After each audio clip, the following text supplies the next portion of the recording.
La elaboración de una guía de uso de la IA para empresas es un proceso que implica crear un documento o conjunto de documentos que orienten a las organizaciones sobre cómo implementar, gestionar y aprovechar la inteligencia artificial en sus operaciones. Esta guía puede abordar diversos aspectos clave, como los beneficios de la IA, las áreas de aplicación, las consideraciones éticas y de seguridad, las estrategias de implementación, la capacitación y formación de empleados y la evaluación y análisis de resultados. Una guía de uso bien elaborada puede ser una herramienta crucial para las empresas que buscan adoptar la IA de manera efectiva y responsable, ayudándolas a navegar por los desafíos y oportunidades que presenta esta tecnología. Bienvenidas y bienvenidos a INEAF Hablando. Hoy, el tema que nos ocupa es el Legal Prompting, guía de uso de la IA para cada empresa. En este seminario nos sumergiremos en este apasionante nuevo mundo que se nos abre, como es el del uso y conocimiento de las IAs. Lo haremos de la mano de Ignacio Alba. Ignacio es licenciado en Derecho, opositor a notarías, experto en fiscalidad, TIC, protección de datos y compliance y aplicación de la IA en la vida diaria del abogado. Es abogado en ejercicio desde el año 1991 y ha sido letrado y secretario de la Corte de Arbitraje de Granada durante 24 años y profesor de la Escuela de Práctica Jurídica de Granada de Arbitraje en el Máster de Acceso a la Abogacía y del Colegio de Abogados de Granada de IA y monográfico de arbitraje. Buenos días, Ignacio, y bienvenido. Buenos días, María. ¿Qué tal? Muchísimas gracias por esta presentación y por acogerme en esta casa en la tercera vez. La tercera vez ya. Ajá. Muy bien. Encantado de poder contar contigo, como bien dices, por tercera vez ya. Y nada, vamos a pasar un ratito agradable, sobre todo despejando todas estas dudas en el uso, ¿no?, de las guías para las empresas. ¿Vale, Ignacio? Así que si te parece, cuéntanos para empezar por qué es tan importante ese análisis, ¿no?, de la relación de los puestos de trabajo antes de implementar esa inteligencia artificial en las empresas. Bueno, previamente, si es que toda esta materia se está renovando continuamente, una de las Big Four, creo que ha sido Deloitte, ha hecho un estudio a nivel empresarial sobre la influencia que tiene la inteligencia artificial en las mismas. Entonces, con carácter positivo, en cuanto a eficiencia y productividad y ahorro de costos, supone un 30% de beneficio. En cuanto a sentimiento de amenaza con respecto a la competencia, pues se habla de una preocupación de un 28%. Respecto al respeto y la amenaza del cumplimiento normativo, se habla también de otro 30% de preocupación. Lo que sí es verdad es que todo el mundo es consciente que en breve plazo, no más de 5 años, se va a producir una transformación en las organizaciones de las empresas en un 70% de ellas. Entonces, por eso ese tipo de impacto que afecta transversalmente a la empresa requiere que hagamos una relación de los puestos de trabajo de la empresa, que determinemos cuál es el rol que tiene cada puesto de trabajo y en qué medida se puede mejorar y optimizar. A lo largo de esta entrevista, en la medida que sea aplicable, voy a intentar aplicar un consejo práctico y una advertencia por riesgo. El consejo práctico requiere que se haga un mapeo muy detallado de los procesos y las tareas de cada departamento. O sea, la RPT, Relación de Puestos de Trabajo, elaborando qué funciones tienen para ver qué aplicación en la inteligencia artificial. El riesgo es que si no se hace bien, la guía de implemento de la inteligencia artificial puede generar riesgo y, en segundo lugar, puede generar disfunciones en el propio funcionamiento de la empresa. Vale. ¿Y cómo se podrían identificar qué puestos de trabajo son más susceptibles a esa implementación de la IA? Muy buena pregunta, María. Vamos a ver, todos en el día de hoy utilizamos el correo electrónico. Entonces, imagínate que se producen muchas tareas repetitivas, que se producen muchos procesos que son automatizables, que utilizamos áreas con mucha alta demanda de datos. Entonces, la inteligencia artificial aquí tiene un papel fundamental. Como llaman los ingleses, disculpa que lea, pero se llama reskilling, el reciclaje de personal laboral, es absolutamente imprescindible. Hay que utilizar las herramientas, hay que aplicarlas bien, pero hay que tener en cuenta los riesgos. Yo recomiendo el uso de las inteligencias artificiales instalándolas en local.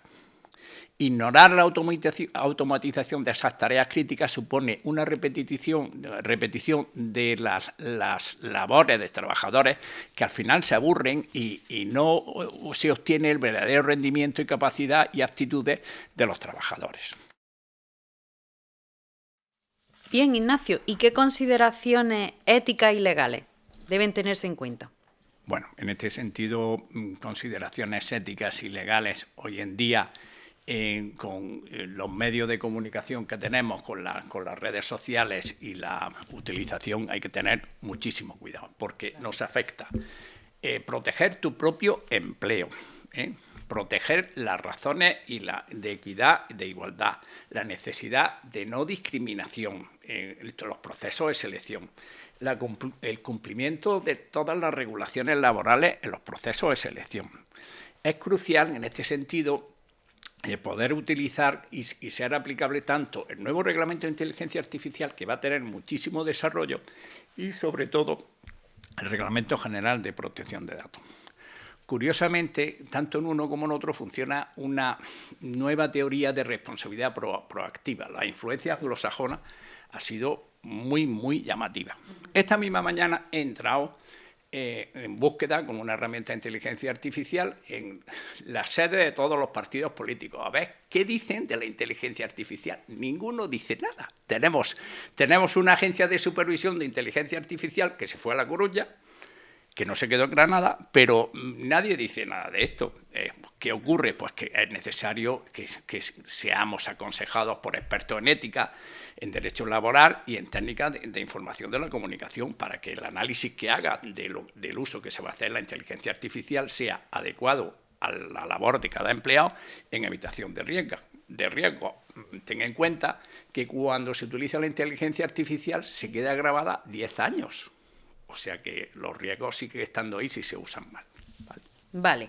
¿Y cómo se podría determinar qué puestos de trabajo se beneficiarían más de esa inteligencia artificial aplicada en la empresa? Bueno, pues lógicamente volvemos al análisis de la relación de puestos de trabajo, de la capacitación exigible a cada función y la necesidad de hacer un cuadro con un organigrama de funciones. En la medida que se usan muchísimos datos, en la medida que la capacidad de integración influye en la jerarquía que existe en el organigrama, es preciso realizar todo esto. Te pongo un ejemplo. Imagínate que vas a un proceso de selección, un perfil de ingeniero de telecomunicaciones especializado en redes, y que vas a una empresa alemana, pero te van a hacer la entrevista en inglés. Pues lo que tienes que hacer es decir a qué perfil vas a ir a examinarte y te van a hacer y decirle, pregúntame usted las 20 preguntas que me van a hacer en inglés. Y te hace la contestación y te preparas. Quiero decir que es que el beneficio puede ser no solamente para las propias organizaciones, sino para los propios trabajadores. Incluso en el nivel de promoción interna. Es muy importante, porque a lo mejor a un informático que no le gusta, la inteligencia artificial no llega, pero sí puede. Entonces, verdaderamente, para evitar ese tipo de frustración, es importantísimo que se pueda concienciar y darle el valor añadido y los conceptos para que los trabajadores tengan en su propio ADN, por decirlo de alguna manera, que el uso de la inteligencia artificial ya va a llegar, pero no se va a ir nunca. Vale, ¿y qué tipo de permisos o accesos se deben establecer para el uso de esa inteligencia artificial dependiendo de los diferentes puestos de trabajo? Claro, esta pregunta es que está muy bien determinada, al igual que cuando respecto de los conocimientos que tiene una organización, una empresa, sí, cada empleado tiene un password, una clave de acceso, es preciso determinar quién utiliza la inteligencia artificial. Por ejemplo, si se trata de una empresa farmacéutica que se está investigando, es absolutamente preciso para obtener nuevos medicamentos que el uso de la inteligencia artificial sea en local, de manera que tú adquieras el conocimiento de que aparece en el exterior, pero lo que tú avances no pase a terceros, solamente quede en tu conocimiento. Y es por eso por lo que es absolutamente preciso lo que has comentado, donde dependiendo del tipo de trabajador que hay, por ejemplo, el conserje que se encarga de registrar quién entra, quién sale y vigilar los alrededores de la empresa, no tiene que tener uso de la inteligencia artificial para nada. Si hay algún problema, quien tendrá que hacer uso de ella será otra persona. Claro. Imagínate que eres un restaurante, quiero decir el riego también, sí, que eres un restaurante que tienes 5 estrellas Michelin. Y resulta que tienes allí un trabajador que está utilizando y que quiere renovar con las recetas. Si introduce una receta, inteligencia artificial la pierde el contenido, de manera que si llega posteriormente alguien y le pregunta por un tipo de receta, pues lógicamente va a adquirir ese conocimiento de un tercero, fíjate. Vale, entonces, ¿cómo debemos capacitar a los trabajadores, ¿no?, para que hagan un uso responsable, digamos, de esa inteligencia artificial, para que no ocurran cosas como estas que acabas de contar? Bueno, yo creo que en ese sentido iniciativas como esta de EducaTech Group son importantísimas, de llamar la atención en primer lugar a través de estos vídeos que estamos realizando, sino también porque hay que realizar una formación continua. Claro. Esa formación continua es parecida a la formación continua que existe en materia de compliance, o sea, top from the top, o sea, desde arriba, desde el consejero delegado, director general, integrante del Consejo de Administración, siguiendo por toda la relación de puestos trabajadores y siguiendo con los socios de negocio, lo que en inglés se llama los stakeholders, hay que realizar una formación de apoyo que comprenda la comprensión de la privacidad de los datos, la comprensión de la protección de los datos personales y el cumplimiento de la normativa vigente. El nuevo reglamento de inteligencia artificial verdaderamente ha sido un esfuerzo bastante ímprobo, pero la técnica avanza mucho más rápido que la normativa. Entonces, tiene que haber un programa de capacitación a todos los empleados y ese programa tiene que hacerse habitualmente todos los años para que se pongan al día todos los trabajadores.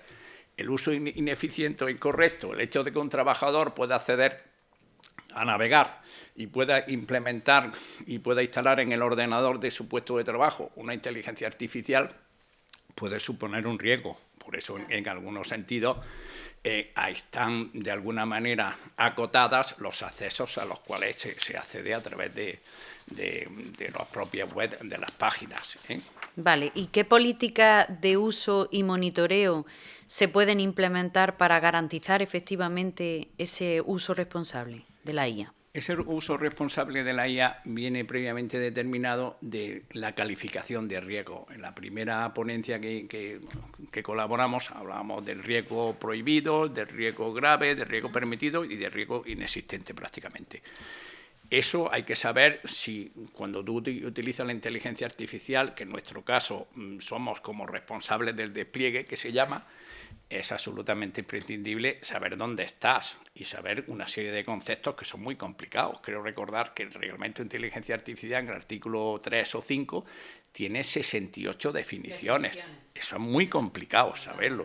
Entonces, hay que crear un manual de uso de la inteligencia artificial y cómo se aplica a la actividad propia de la empresa, adaptarlo al objeto social. No tener las cosas claras puede llegar a unas sanciones que son muy relevantes. Creo que es preciso dejar constancia que el coste que tiene hoy en día, que son 22 euros, una inteligencia artificial si te registra, es muy poco con relación al riesgo que se asume. Los seguros de responsabilidad civil aquí jugarán su papel, pero las sanciones pueden llegar al 6% del volumen bruto de facturación. Eso es muchísimo dinero. Ejemplos hay, ahí está Google, ahí está Facebook, esas sanciones que le imponen a nivel de la Unión Europea, pero que son incluso más altas que las que existen en materia de protección de datos. Vale, y hablando de este nuevo reglamento, ¿qué aspectos del RIA, ¿no?, debemos tener en cuenta al elaborar esas guías de uso? Bueno, tenemos que tener en cuenta fundamentalmente transparencia, explicabilidad. Hay que conformar a los empleados en esa necesidad de seguridad, en esa necesidad de privacidad y en esa responsabilidad.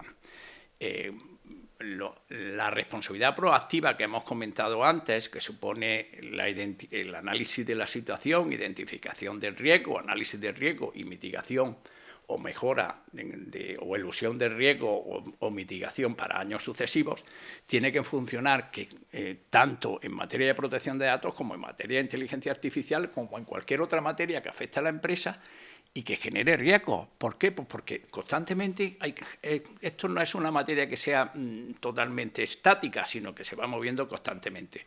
Eso lleva consigo pues que la formación tiene que ir acompañada. Yo entiendo, creo que cualquier persona que en una organización, sea administración pública o sea empresa privada, tenga acceso por Internet a través de un ordenador, tiene que tener totalmente acceso a una formación específica, porque no solamente la sanción, es el daño reputacional que le puede afectar, ¿eh? Las redes sociales hoy tienen un poder de influencia en la clientela enorme, totalmente.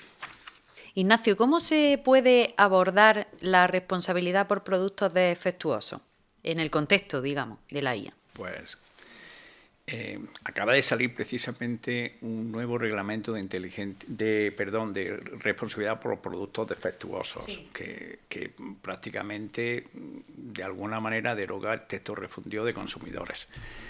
Hay que asegurar la calidad y la seguridad de los sistemas de inteligencia artificial. En España sí tengo constancia, porque estoy colaborando con ellos, con una empresa que se llama Maite, que tiene una aplicación de herramienta artificial de derecho español, que tiene adoptadas todas las garantías, de manera que todos estos riesgos que hemos comentado antes no existen porque trabajan solamente en tu entorno. Utilizan todas las fuentes de conocimiento, que a lo mejor pueden tener 1 millón de documentos, pero el avance que realiza solamente queda en tu propio beneficio. Entonces, es muy importante que la responsabilidad de algún producto que funcione mal tiene cierta influencia en cuanto al consumidor, porque la prueba, en caso de producirse un daño, se produce una relajación, pero no se produce totalmente una responsabilidad objetiva del productor o fabricante o importador de un producto que cause daños. Lo que sí es verdad es que hay que tener unos planes de contingencia, de prevención, porque difícilmente se pueden adoptar medidas cuando se adoptan a toro pasado. Nos acordamos de la Santa Bárbara cuando ha tronado. Luego hay que tener previsto qué ocurre en estas ocasiones. Hay que tener previsto un comité de crisis, un especialista en protección de datos, un especialista en materia de inteligencia artificial, un informático y el CEO de la organización. ¿Qué van a hacer? Me pongo el ejemplo típico de la brecha de seguridad. La brecha de seguridad del patronato de la Alhambra de hará 7 años, pues se solucionó adoptando las medidas correctoras, pero se habían filtrado, me parece que eran los datos de 2 millones de personas. Eso es muy duro. Ese tipo de medidas correctoras y esa reacción inmediata supuso que eludieron la sanción que le podía venir de la Agencia Española de Protección de Datos. Entonces, tenemos que ser conscientes de que la teoría, además de nuestro Tribunal Constitucional, que dice que se aplica en estas ocasiones, que si usted obtiene un beneficio, usted tiene que asumir las consecuencias malas. Exacto. ¿Y qué papel entonces juega esa documentación, digamos, ¿no?, en el cumplimiento de la IA y en la responsabilidad de productos defectuosos? Bueno, en este sentido lo que ocurre es el mismo sistema que comentaba antes de esta rueda que comentaba. Nosotros tenemos obligación de registrar todo lo que acontece, y registrar todo lo que acontece empieza por registrar las medidas preventivas. Esto se llama, en términos ingleses, un repositorio. Tú tienes constancia a través de los programas, como existe el programa en materia de denuncias, todo esto, pues que tenemos que dejar constancia de qué medidas hemos adoptado y cómo ha evolucionado un riesgo o una contingencia. Hay que implementar un sistema de gestión de documentos y un sistema de registro de documentos, porque si luego acontece, como ocurre en materia de prevención de riesgos penales de personas jurídicas, acontece un riesgo y tú no tienes antecedentes guardados diciendo, oiga, lo que ha ocurrido es que no ha pasado nada, pero si te ponen una denuncia y posteriormente se llega a demostrar que no existía nada, pues es que, además, esto, que parece una tontería, ha llegado a ocurrir en el caso Bankia, donde el plan de prevención de riesgos penales estaba hecho tan mal, que cuando se realizó había incorporado unos delitos que no existían cuando acontecieron los hechos. O sea, habían utilizado una cosa de un documento que no existía en aquellos momentos. Entonces, es que verdaderamente puede ocurrir. Entonces, hay que ser consciente del riesgo de sanciones y evitar las posibles infracciones que se puedan acometer, ¿vale? Vale, ¿cuáles serían los principales riesgos de la inteligencia artificial en relación a esa protección de datos de la que estamos hablando? Bueno, vamos a ver, tenemos el ejemplo típico de hace unos días, donde desde que vas a un hotel o alquilas un coche, pues te piden, lo único que te falta que te pidan es el número de zapatos y la talla de tu camisa. A mí me parece una recopilación excesiva de datos. Creo que es excesiva. Hay un principio en materia de protección de datos recogido en el Reglamento General de Protección de Datos de la Unión Europea que dice el principio de minimicidad. O sea, en materia de calidad usted necesita los datos que necesita. Pero eso, el nivel normativo de la norma, el rango normativo de la norma que lo regula, no es una ley orgánica. Yo entiendo que eso puede ser objeto de recurso porque es excesivo. Oiga usted, yo no tengo por qué contarle con quién voy a un hotel. En condiciones normales voy a ir con mi mujer o con mi hija o con mi hijo o con quien sea, o con un compañero de trabajo, pero usted no tiene por qué saber, ni nadie tiene que saberlo. Ni yo tengo por qué decirlo. Ni yo tengo por qué decirlo. Por demás que tienes que decir y al final te inventas lo que tienes que decir. ¿Y por qué tengo que utilizar un medio de pago tengo que identificar un medio de pago cuando la normativa de prevención de blanqueo de capitales me exige que hasta 1.000 euros yo pueda pagar en metálico, pero ¿por qué tienen que dejar constancia? Eso será su problema de contabilidad de ellos a nivel interno, con problemas con la agencia tributaria, pero el Ministerio de Interior no tiene por qué tener eso. ¿Eso qué origina? Pues una serie de ficheros, que esos ficheros al final pues están ahí y lógicamente tienen el riesgo de que pueden ser objeto de brecha de seguridad, de rastreo, y tienen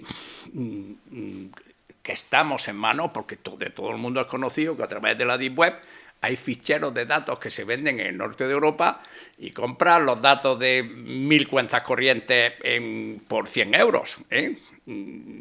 Todo esto hay que anonimizar los datos, de manera que si usted me vincula a determinado tipo de datos, usted haga las estadísticas que quiera, pero disóciele de mi persona, de mis datos personales. Usted no necesita nada más.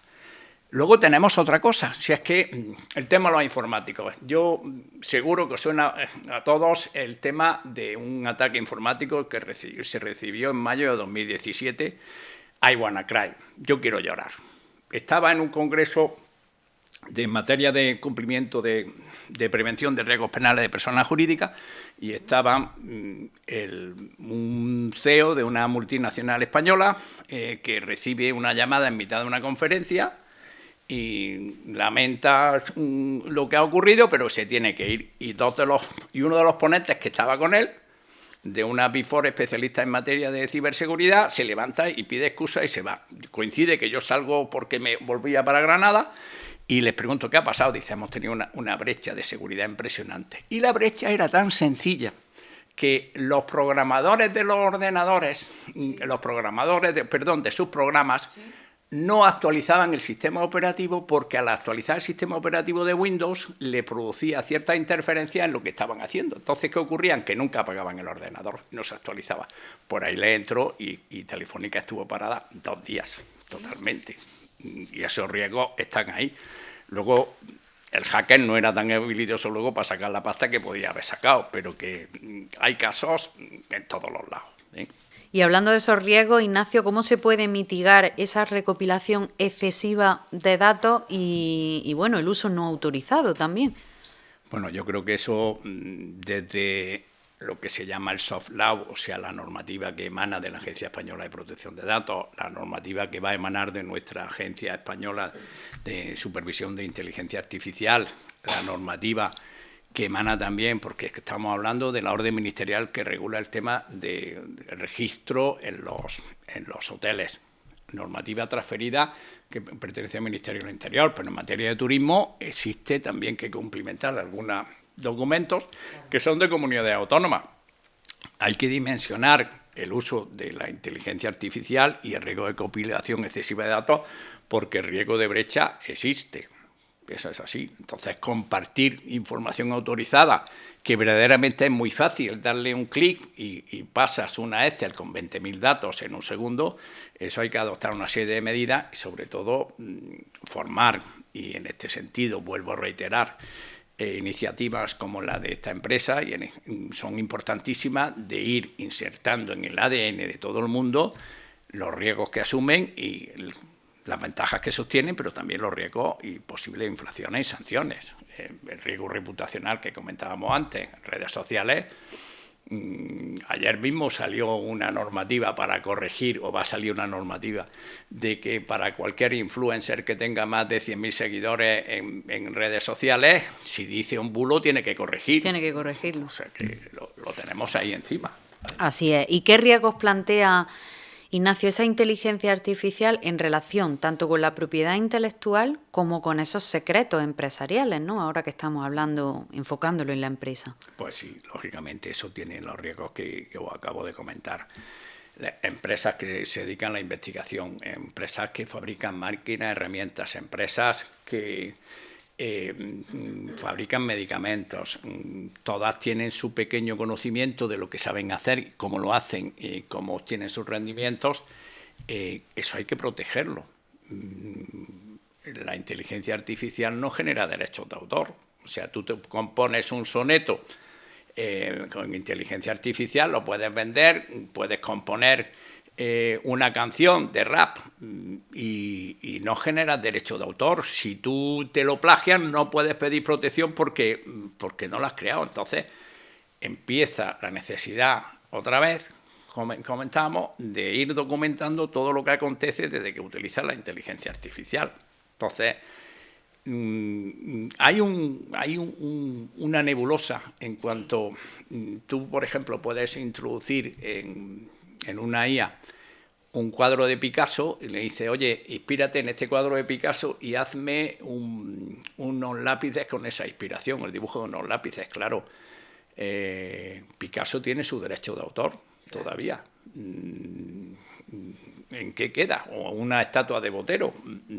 Ahí ese tema está dirimiéndose. En realidad hay en trámite un reglamento que lo va a desarrollar, porque son obras derivadas.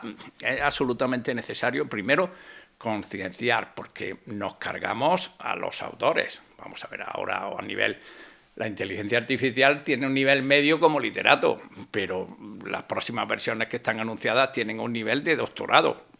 A los genios no les van a superar nunca la inteligencia artificial, porque la inspiración no la tienen. Pero tenemos que ser conscientes de que pueden hacer mucho daño a la creación. Claro, entonces, Ignacio, si no genera derecho de autor, ¿cómo se puede proteger la inteligencia artificial que se genera a través de la IA? Bueno, pues tú tienes que, de alguna manera, mecanizar y dejar en tu repositorio de tu empresa qué parte usa de inteligencia artificial, qué parte no, y sobre todo qué trabajador. En el Estatuto de los Trabajadores está previsto que el trabajador que se dedica a temas de invención, pues depende de cómo se pacte, el trabajador tiene derecho, no tiene derecho, o es derecho de la empresa. Todo eso. Entonces hay que establecer unas políticas dentro de las organizaciones de cara de que si obtiene el beneficio la empresa, determinar cuál es el proceso, sobre todo para evitar que los contenidos que tú avances no formen parte del avance de la inteligencia artificial. He comentado el tema de la receta de cocina, pero puede ser el plano de un modelo, de un motor o lo que sea, que ya está en la inteligencia artificial, ya se pierde el control. Y luego ponlo en pleito a una empresa que está en Estados Unidos, en San Francisco. Eso es inviable. Bueno, Ignacio, para ir finalizando, que nos estamos aproximando ya al final de esta charla, coméntame un poquito cómo se debe implementar la guía de uso de inteligencia artificial en la empresa. ¿Cómo deberíamos implementarla? Bueno, pues yo creo que, lógicamente, esto supone un cambio radical en la normativa que ha existido hasta ahora, que afecta transversalmente desde las relaciones laborales, desde el know-how, secretos empresariales, protección de datos, propiedad intelectual, propiedad industrial. Tienen que hacerse de una manera gradual. Hay que capacitar y monitorizar y dejar constancia de toda la información que se da a los trabajadores. Tienen que saber cuáles son los riesgos que hay. El próximo febrero desaparecen, el 1 de febrero desaparecen, o por lo menos deben desaparecer las inteligencias artificiales de uso prohibido, como puede ser aquella en que son capaces de predecir tu conducta, salvo en algunas ocasiones que si eres trabajador y trabajas en lo alto de un andamio y tienes una máquina vigilándote y te ve mareado, pues te puede dar una alarma por razón de prevención de riesgos laborales, pero no para saber si estás trabajando más o menos. Eso hay que regularlo. Entonces, esa graduación y esa formación tiene que ser sistemática, tiene que ser gradual y tiene que ser con el asesoramiento profesional adecuado. Y vuelvo a insistir, hay que evitar incurrir en los errores que supone esta resistencia al cambio. Esto es un tren, o te subes o te arrolla. Esa es mi percepción. Yo no soy ludista, pero la verdad es que sí soy lo que se llama aceleracionista.